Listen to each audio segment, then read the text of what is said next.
Hello, everyone. Welcome to the Around the Big Ten podcast. I'm Marc Givler, joined by Chip Minnich, as always. It's another week. It's another, Saturday closer, I guess, to college football kicking off. Just one more Saturday, right? Till like week zero, till we get those, the week zero games. Yeah, I never thought about it that way. Yeah, I never thought about it that way. A week and a half. Yeah, I mean, it's going to be – it's one of these things where between NFL preseason games and I know that we're going to be talking about some various Big Ten teams, like trying to keep up with the different pieces of news and information that you get on social media. So, yeah, it's very easy to forget the fact that week zero will be a week from this coming Saturday. Yep. So we're getting there, folks. I'm going to talk about 4 different teams today as we continue to kind of just pick through what's going on in Big Ten fall camps, key storylines, things of that nature. Last week we talked about 5 teams and just kind of what was going on there with places like Ohio State and Nebraska, Maryland. We got some new schools we're going to be talking about this week, but we do have something to talk about with Ohio State, which we'll get to in a minute.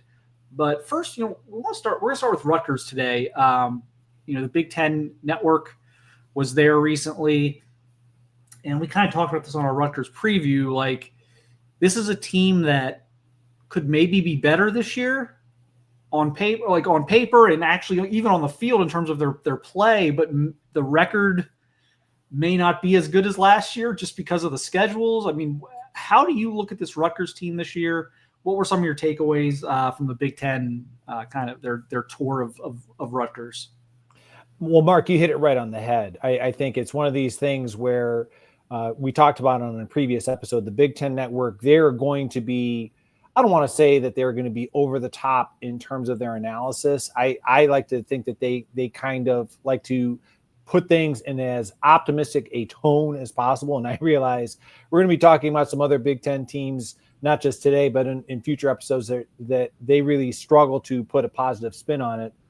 But the Big Ten Network guys that were there, they essentially said, all right, this is probably with regard to Greg Schiano, his second tour of duty there, this is probably the most talented, the deepest team in terms of depth that Greg Schiano has had since he has been at Rutgers since his return. I guess I'm just going to frame it that way. So that's the positive. The other thing that the Big Ten Network quickly identified is, all right, this schedule is extremely challenging for Rutgers. So that it's almost one of these things where you might be looking at probably the best team that Greg Schiano has fielded since Rutgers joined the Big Ten, and the record may not really adequately reflect that because just of how difficult it is. Yeah, it's going to be interesting. They did lose a couple of guys. Kyle Monangai, obviously, a very physical running back, but they had some guys behind him last year that seemed to run nearly as hard and just as effectively when he was unable to go. So they're going to be physical. They're going to be tough. Schiano is one of those guys who always seems to be able to cook up some type of surprise on special teams or trick play or something. So it's going to be interesting to see how they can marry that, kind of with more talent this year and against a tough schedule. But I guess where is this program at for you right now? Or are they, ahead of where you thought they'd be, right about where you thought they'd be, behind where you thought they'd be when, once Schiano came back? Like, how do you kind of grade him so far in his return to Rutgers? Well, I definitely think that they are right where they should be. I think it's just a challenge. And one thing, and this is not meant as an indictment on Greg Schiano, just the nature of the transfer portal and NIL, that I think Greg Schiano's task is much more difficult. Oh, and by the way, let's throw in 4 teams from the West Coast that are traditionally pretty good.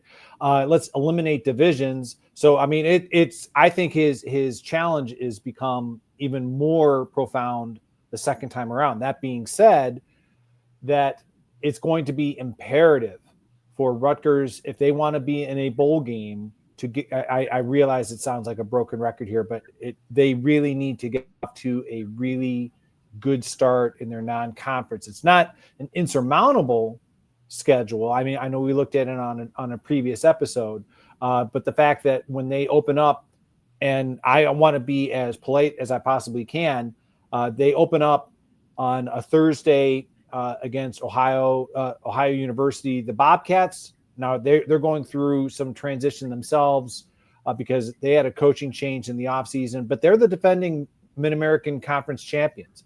The very next week, Rutgers hosts Miami of Ohio. Miami was the runner-up, and then they've got Norfolk State. So those should be 3 winnable games. Where it starts to get dicey is they have a Friday night game against Iowa, and Iowa is always good, let alone the fact that the Big Ten Network, they pointed out that they have to go on the road to places such as Illinois. They have to go on the road to Ohio State in November. They finish up their regular season against Penn State.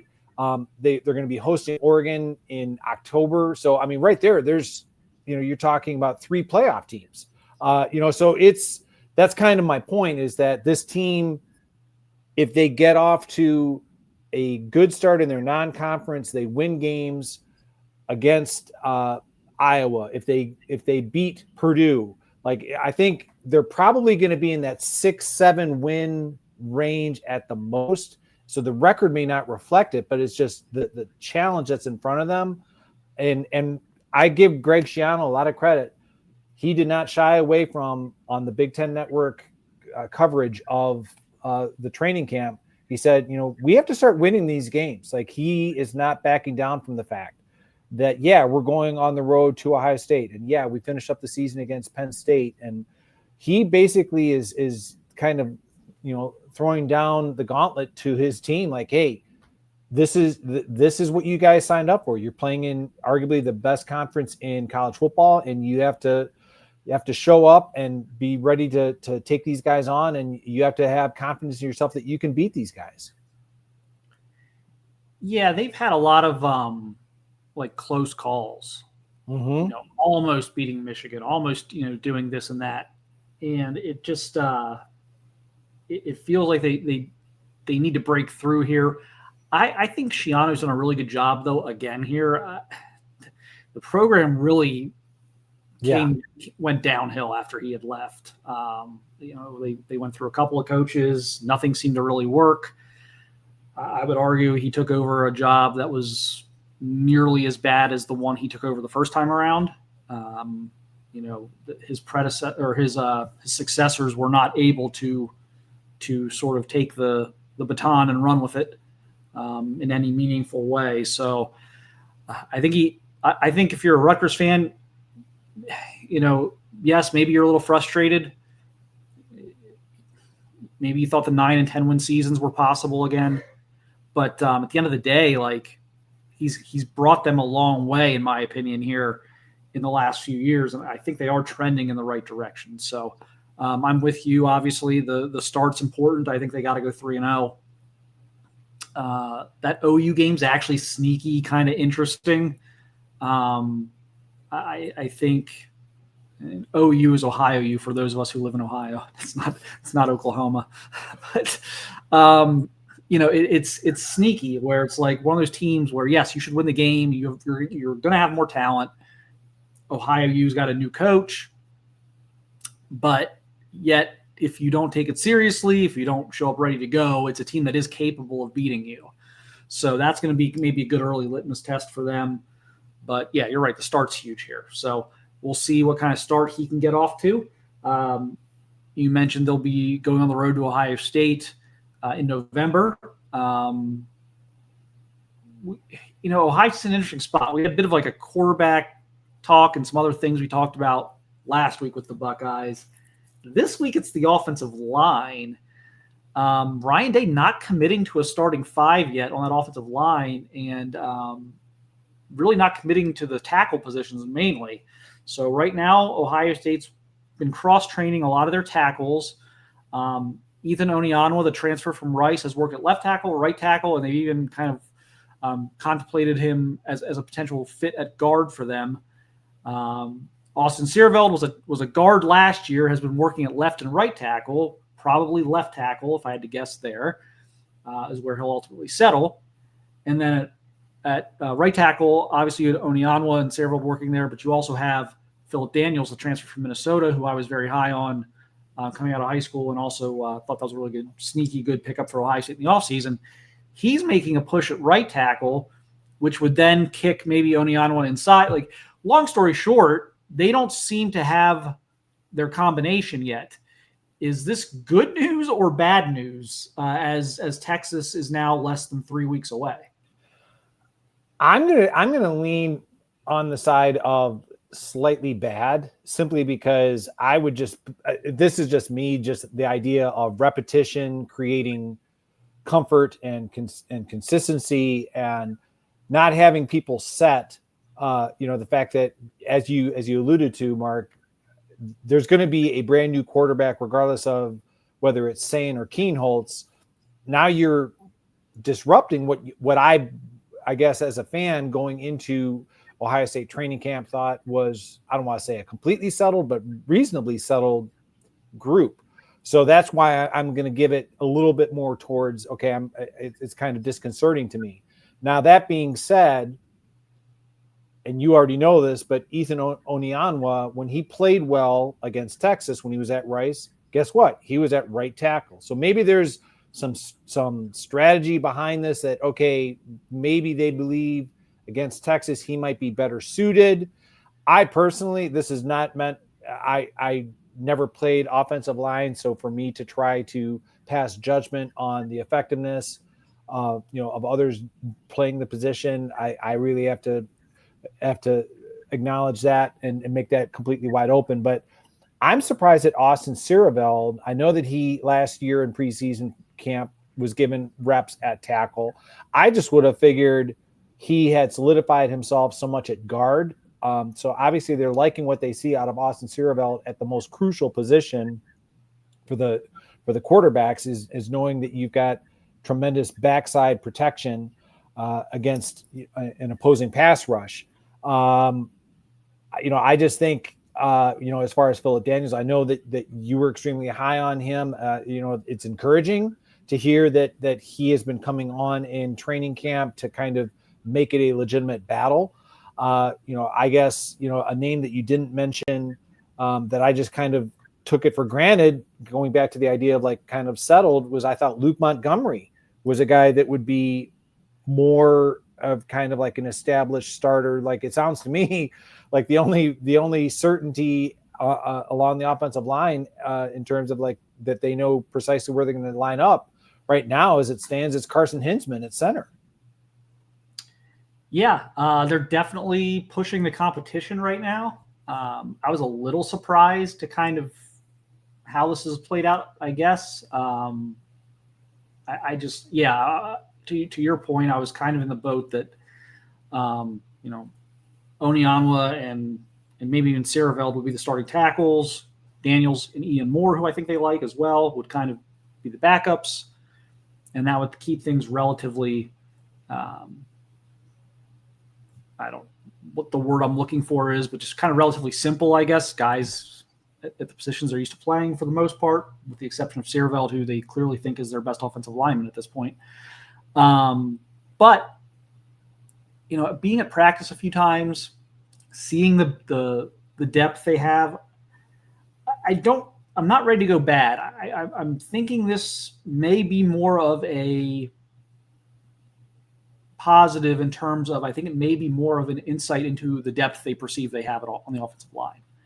I can tell you just from being at practice this year versus last year, the defensive line just crushed the offensive line in practice, especially when the full five weren't out there for the offensive line. When there was anyone other than the five starters out there, and even sometimes when there were the five starters, like the defensive line was just so disruptive. The quarterbacks really couldn't even get rid of the football a lot of times in 11 on 11. I noticed a little bit of a change this year. Like, yes, there are defensive linemen having really good camp. Like Kenyatta Jackson's been amazing. Cade McDonald's been fantastic. I know Edric Houston's been out. I suspect he'll be very good this year. But it felt different when they put their twos in this year at practice. it didn't feel like this, oh my goodness, you're going to get whoever's in their quarterback killed if they're not careful. I know they don't really hit the quarterback, but, stuff happens in practice. So it's like, how is this going to shape out? You can get the running backs, beat up. But the second team offensive line this year looked much better in practice than compared to last year. And so I think feeling how I felt about the Philip Daniels acquisition, kind of seeing Ian Moore over the years. These are guys who are going to be likely on their two deep. Maybe Philip Daniels does start at right tackle. Who knows? But I get a sense they're in a much better place right now, depth-wise, than I have been in the past. Now, do you have any concerns about Siereveld as a pass blocker, knowing what you know about his high school career and how limited of an experience he had as a pass protector? Yeah, like a little bit. Like I kind of want to see it a little more on the edge in live bullets, but honestly, whoever they put out there at left tackle, I'm going to be worried about them blocking Colin Simmons against Texas. So, right. Like, there's not really like anyone in college football that I'd be like, oh, this is going to be great going against Colin Simmons. No problem. I think Texas presents a lot of challenges with their front seven. So, yeah, that's going to be a key. Like we've talked about before, the offensive line, the O-line, D-line dynamics in that game are really interesting. The Ohio State Texas game, and are obviously going to be critical in who's going to win that game. But yeah, I mean, that's going to be a thing. But if you tell me that Siereveld's going to play guard and Onyeonwa's the left tackle, I'm still going to say, okay, is he going to be able to handle Colin Simmons? Because obviously, if you can't block him one-on-one, you got to start doubling or chipping. Young quarterback, they're going to be starting a quarterback with 0 college starts. Like, we think it's going to be Sayin. I assume it's going to be Sayin. I'm pretty sure it will be, but like, there's no experience back there. So this, having to juggle something on the fly in the first game of the season, whether it's how your protections are set up, do you have to keep running backs in? Do you have to put a tight end in, keep him in? Because you don't want to be keeping in Max Clare. Correct. Because that's going to be one of your weapons. So it's like, okay, are you going to see more 2 tight end looks to help with that? Like, there's a lot to sort through for Ohio State on that in terms of how they're going to contain that front seven and Colin Simmons in particular. So, it's kind of my long-winded answer of saying yes, but I don't know that I'm any more concerned if it's Siereveld versus Onyeonwa, to be honest with you. So I think that's a big key for Ohio State winning that game just in general. So we'll keep an eye on that. I know Ryan Day said, he wants to get his 5 kind of set, or at least probably his 10 is probably his top 10 set, because he wants guys to kind of spend the last, probably 2 weeks of practice at the position they anticipate they're going to be starting at in once the season kicks off. So we'll keep an eye on that. But those are interesting battles that maybe we didn't think were going to happen 2 weeks ago. Right. And one thing that, something to kind of point out that I'm definitely in favor of, and I applaud the Ohio State offensive line coaching staff, because they the Big Ten Network kind of alluded to the fact that they have 3 offensive line coaches, which is tremendous. I love the fact that Ohio State is cross-training all of their linemen, because, just in recent memory, the fact that, all right, Donovan Jackson, he did a great job. I have no doubt that was certainly it was instrumental in elevating his NFL draft stock. The fact that he had the versatility to play tackle if need be. His best position was at guard. But the fact that, he was thrust into duty, how much more comfortable I would think the Ohio State coaching staff is knowing, not that I want to see this happening, but if Siereveld were to struggle at left tackle, okay, you've got a player in Onyeonwa who has played tackle. You have Philip Daniels, who has played tackle. You have Tegra Shabola, who has played guard and played tackle, previously. So I like the fact that they are cross-training at crucial positions along that offensive line. Yeah, so we'll see. We'll find out obviously the Texas game's just going to be a season opener. So, we have an idea of things, probably at the end of September once they've played Texas and Washington, kind of where their O-line's trending. If kind of probably do some Monday morning quarterbacking on this whole situation right now, whether they handled it properly. But I just think it's more of a tip of the cap to their depth. That's how I'm reading this right now. There's been years, and I'm really not Ohio State optimist guy in terms of like the offensive line. I've been very critical over the years of their offensive line. So I'd be one of the first people to be like, I don't like this. I don't like their depth. I don't like what they have here. But being at practice a few times, seeing the different bodies they've got to tackle this year, my instinct here is that this is more tip of the cap to the depth in Phillip Daniels being a very young, talented player who's starting to come on in his first year in the program. But we'll see. Time will tell. Let's go to the state of Indiana. Okay. Let's start with the Hoosiers. Huge question here, like, how good is Fernando Mendoza going to be? Because that, for a team that's now ranked in the top 25 in both polls preseason, the expectations are high this year. They kind of came out of nowhere last year, went on that run and got into the playoff. Now everyone's like, well, can they do this again? Was last year a fluke? Was it a soft schedule that allowed them to get in? Were they really one of the 12 best teams? We've heard the questions. I think Fernando Mendoza being a top 3 or 4 quarterback in the Big Ten is going to be the difference between Indiana, being a team that competes again in that, middle of the top 25 area, or takes, a step or two back. What do you think? What did the Big Ten guys say? I like Mendoza. I can't say I watched like every game Cal played last year. I'd be lying, but like I've seen enough of him to think I like him. He's certainly there are people out there who really like him, think he could be arguably the best quarterback in the league this year. I don't know if I'm going that far yet, but just what's your sense there? And what did you gather from the Big Ten guys? I would say that the Big Ten guys are very bullish on Fernando Mendoza. They love that acquisition. They also love the acquisition of Roman Hemby at running back. They believe that's going to pay tremendous dividends. But Mendoza, they raved about in his interviews the fact that he came in. Yeah, he was in the transfer portal, but that he's earned the respect of his teammates. And it was one of these things where it was brought out that by the Big Ten Network guys that, okay, he has emerged naturally as a leader of that team. I'm not saying the leader, but a leader of that team. And his talent on the field is representing himself well. Overall, the vibe of the Big Ten Network was that kind of all right, last year this was coming out of nowhere. And we've talked about this on previous episodes. This is not going to be a shock to anyone within the Big Ten that, okay, you need to really be prepared for Indiana.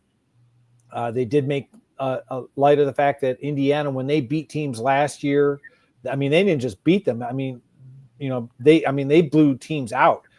So it's one of these things where this coming year, now say what you will about the soft non-conference schedule. I think that I like the way that Jerry DiNardo, like I said, the way that they put a spin on it is they say those are winnable games instead of just coming out and saying that, okay, Indiana is going to win them. They said those are winnable games. But then they pointed out, when it comes to the schedule, the fact that, all right, Illinois, which I can't wait for that game. I think that's just going to be such a red letter circle day on the calendar to watch how whoever emerges out of that one, that Indiana hosting Illinois, the fact that they go on the road to Kinnick Stadium, which is always tough. They have to go on the road to Oregon. And then, at the end of November, I should say the end of November, beginning of November, go on the road to Penn State. So their schedule is challenging. The fact that, okay, they don't want to be considered a fluke. They don't want to be considered like, a lucky team that made the college football playoff just by virtue of a fortuitous schedule in 2024. They want to earn it. And so there's kind of this disrespect card that the guys at Indiana are kind of internally playing amongst themselves, that, okay, we're not respected by the college football world, and we have to go out and show everyone again that we are a legitimately good program. Yeah, like I said on previous episodes, and I really like what they did in the portal. I was a big kind of Roman Hemby guy at Maryland. Part of the reason why I'm so bearish on Maryland this year is there's obviously a variety of factors at play there, but I'm like, look, like, you lost so many of your best players. You lost your quarterback, you lost your stud receiver. I think Roman Hemby is better than people thought and gave credit for. I think he'll have a breakout year for Indiana this year. People are like, oh, he's really good. Like, yeah, he is. So I like their ability to. We just said this about Rutgers. They could be as good as they were last year, but not have as good of a record. That's correct. So I think they're going to be a really good team, and I do like that backfield. And the more I hear it, like I said, I like Mendoza. There are people who seem to love Mendoza and that have seen more of him than I have. And so it's going to be interesting to see just how quickly that works with the brand new backfield and some other pieces they've kind of put together through the portal, and how quickly that can come together. I think, again, you're getting a little bit of a break there with the schedule in terms of the non-league, so you can kind of gear up and ramp up. But the conference schedule is more difficult this year for them, and so we'll see how they're able to handle that. But I view them as a team who's, probably going to win 8+ games again, and maybe more, depending on, I think, how the breaks go for them, health-wise and everything else. Because, the difference between 10-2 and 8-4, I don't think is quite as big as people think. It's usually a couple of plays, a couple injuries or something. So I think they're going to be really good again. We'll see how good. Like I said, I'm going to be fascinated to see where Mendoza stacks up in the Big Ten hierarchy, because I think right now it is wide open. And I know Drew Aller's the guy everyone says is number one, and that's who I would put number one. You got Luke Altmaier in there at 2, and then you got a whole bunch of unknowns. You got your Dante Moores and your Julian Sayans and your Bryce Underwoods, where it's like ultra talented, like 5-star prospects, but how quickly are they going to be really good this year? Or are they going to be, especially someone like Bryce Underwood, who's probably has less infrastructure around him than Julian Sayan or Dante Moore. How quickly are they going to be able to be good enough to carry teams and not just be part of what's going on offense. So going to be a wild year, I think, at quarterback, because it's just, again, the Big Ten quarterback power rankings, I think, could look vastly different at the end of the season than what they might be today if you ranked them today. So that'll be a cool thing, I think, to follow this year. Speaking of quarterbacks, Purdue needs one. Needs to find one. Needs to name one. Ryan Brown, Malachi Singleton continuing to battle it out. Chip, just your general thoughts there. I don't know. Like, Singleton was fairly highly thought of. Transfers from Arkansas, has some mobility to him. Kind of a big athletic dude. Ryan Brown's got some level of experience, not a ton. It's just been okay when he's played. What do you make of that battle, and do you have a personal preference there? I wouldn't say that I have a personal preference. I think if I was handicapping it, it sounded, based on the Big Ten Network analysis, that Brown is ahead. By no means is it decided that they want to allow for they have 4 quarterbacks on the roster. I want to make that clear, but that it's between Brown and Singleton are the likely candidates to start at the position. But it sounds as though that Brown as a passer is further ahead, and this is not meant to disparage Singleton's athleticism, but Singleton, as you said, his mobility, his running ability gives him a different dimension, but that Brown's passing may be better suited for what they want to do and what they can do right now at Purdue offensively. That it's one of these things where, like I mentioned a few moments ago, that the Big Ten Network, that they try to put an optimistic spin. And it was one of these things where Jerry DiNardo, looking into the camera, said that this might be one of the most extensive rebuilds that they have seen in 19 years at the Big Ten Network that Purdue is undergoing. So it's going to be a challenge. They did not shy away from the fact that this was, when it comes to Purdue, the fact that they have 51 new players on their roster. I mean, in terms of just the complete, when the new coaching staff came in, there were only 40 players that were sitting in that meeting room. I mean, so the sheer amount of talent. You mentioned Max Clare earlier when we were talking about the Ohio State offensive line. Just the sheer amount of talent that left, decided that they wanted a different environment. So Purdue has certainly taken advantage of the transfer portal. How well that comes together remains to be seen. But getting back to the gist of your question, I would say right now, probably the likely candidate to start against Ball State when the season kicks off for Purdue on August 30th would probably be Ryan Brown. This just feels like a situation that could become musical chairs. And I hope it, for Purdue's sake, it doesn't, because it's generally never a good thing. But it doesn't feel like anyone has really taken the bull by the horns yet. I think both guys are big-bodied guys. How much of the QB run do you want to implement this year to kind of I think a great equalizer when you're going into games where you're less talented is having some sort of QB run game in your offense. And so I wonder how much that'll factor in here. Both guys are probably going to be capable of running that, some type of quarterback power or some type of zone read if they wanted to.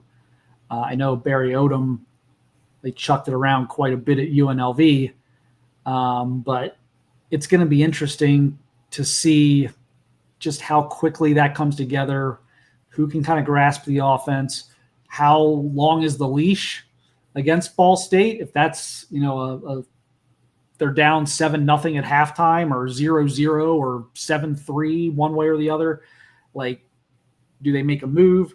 I'm fascinated to see how this shakes out, because in the era of the transfer portal where quarterbacks it's just revolving door of quarterbacks almost everywhere in the country, I think one of the keys for them is these guys are both younger players. I think they're both sophomores. If they can find one to build around moving forward, you got a couple years with them, hopefully. That's a key. So it's like, how do you manage that in season in terms of trying to ride one guy just to kind of build around him? Or if you do the musical chairs thing, do both of them just transfer at some point after the season because neither one of them feels comfortable with kind of where they stand on the depth chart? Like, this is a very interesting first year for Odom, but this is kind of a thing I think he's got to get right if he wants to turn this around, in some type of quick manner. Yeah, it's one of these things where when you look at Purdue, as I said a moment ago, that Barry Odom, when he came in, he had 40 guys that this program, in terms of just the revolving door of players that left, the players that have come in. Now, one of the players that I know is familiar to you, just based on your recruiting pedigree, Tony Grimes. Now, he's well-traveled, at cornerback. He started at North Carolina, and then he went to UNLV, and now he's one of these guys that is being counted upon at Purdue on the defensive side of the ball. But I mean, and again, I realize I'm trying to make this sound as positively as I possibly can. With Purdue, they have no one returning on the defensive side of the ball. I mean, no players. I mean, like, it's usually, like we talked earlier in the episode about Ohio State with the offensive line, and like the fact that they've got a lot of the same players back, but they're just kind of mixing and matching and figuring things out. With Purdue, it's okay. You are truly starting at square one. You are, when it comes to not only these guys are coming in, some from UNLV, some from other locations, but it's going to be a true work in progress. Yeah, I think Barry Odom's got a very long rebuild ahead of him. I've obviously been fairly bullish on Purdue and Maryland this year in terms of their chances of winning more than a couple of games, but I think I think there should be some optimism here because I do think Barry Odom's a good coach. I think he's a good hire here. And I think this is a different situation. With Maryland, I think it's almost like, okay, just tell us when this era of Mike Loxley is over and let's get some excitement back into this program. Whereas I think Purdue, it's like, yeah, it could be a tough season on the scoreboard in the wins and losses column, but there's likely going to be some hope coming out of the season of Barry Odom starting to maybe make some progress here. He's obviously used the portal. He had to. He's brought in some interesting players. Again, you mentioned Tony Grimes as one. It'll be interesting to see again how quickly can this happen. Can you catch lightning in a bottle? Like, not to the point like Michigan State did with Kenneth Walker, but like, can you catch some lightning in a bottle through the portal where it's like, okay, let's piece this together for a year or two until, the high school recruiting can improve, until, the national profile of Purdue can improve from where it's at right now. But I don't know.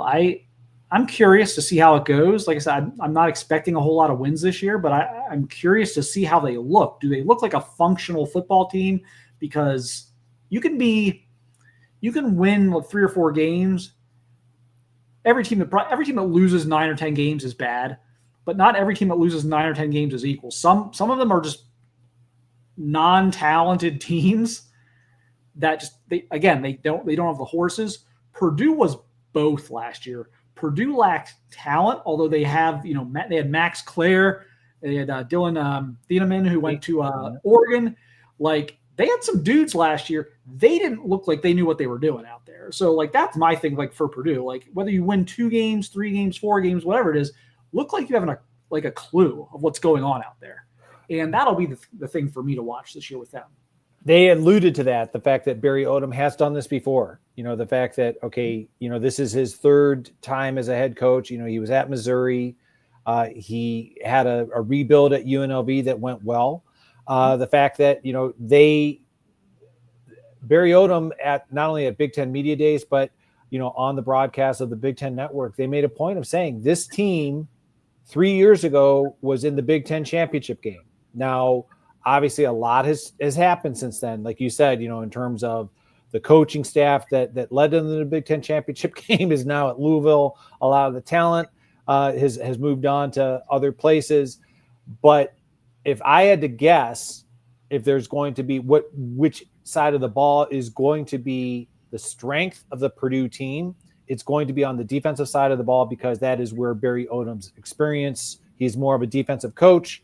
The fact that his coaching staff, he brought along Mike Shearer, who's coached with him previously at Arkansas and other places. So they have a good, strong relationship in terms of what they want to do. The fact that some of those players that I mentioned earlier, like Tony Grimes coming from UNLV, have an understanding of the system that Barry Odom would like to run. So by no means am I sitting here saying, oh yeah, like Purdue, like it's going to be a complete, like metamorphosis. It would be great. I think it would be phenomenal if you could have such a thing, at Purdue, happen. But I really just believe that with just the complete disruption of the roster, let alone just an excruciatingly difficult schedule. That was also brought up by the Big Ten Network that, okay, when you get beyond the first 2 non-conference games, I mean, they get to host USC. They get to host USC, and then their final non-conference game is at Notre Dame, who took them behind the woodshed last year. That's not even counting the fact that they're going to be playing at Michigan.